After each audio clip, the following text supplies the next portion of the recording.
Un garçon tombe accidentellement d'une falaise, mais est sauvé par un robot abandonné.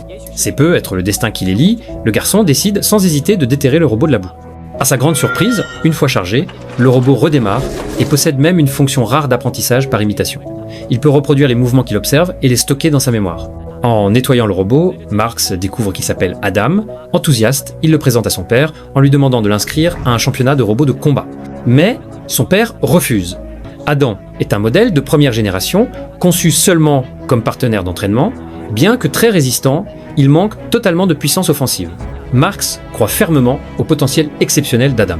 Pour convaincre son fils et chercher un sponsor, Charlie accepte finalement de l'emmener voir un vrai combat. Malheureusement, il perd plusieurs matchs, perdant ainsi la confiance de ses amis. En revanche, Marx est encore plus motivé après avoir vu les combats.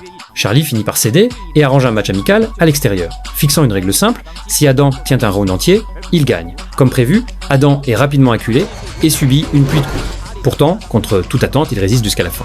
Marx remporte la victoire, et même Charlie commence à le respecter.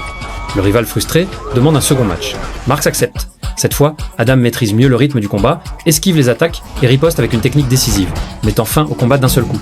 Grâce à cette victoire, Marx obtient une grosse somme d'argent et attire l'attention d'un agent qui les invite à participer à des combats clandestins. Marx améliore alors Adam pendant la nuit en lui installant un nouveau système vocal et en effaçant les anciennes commandes complexes. L'objectif est clair, faire d'Adam un robot capable d'exécuter parfaitement les stratégies de Charlie, ancien boxeur professionnel. L'expérience montre que cette idée est judicieuse. Sous les ordres de Charlie, Adam remporte toutes les batailles, rapportant beaucoup d'argent et de gloire. Il devient une véritable star du circuit de combat. Père et fils se rapprochent peu à peu. Le championnat professionnel leur propose même une place. Mais là-bas, tout change. Les adversaires disposent d'équipes techniques avancées et de machines sur mesure en alliage spécial.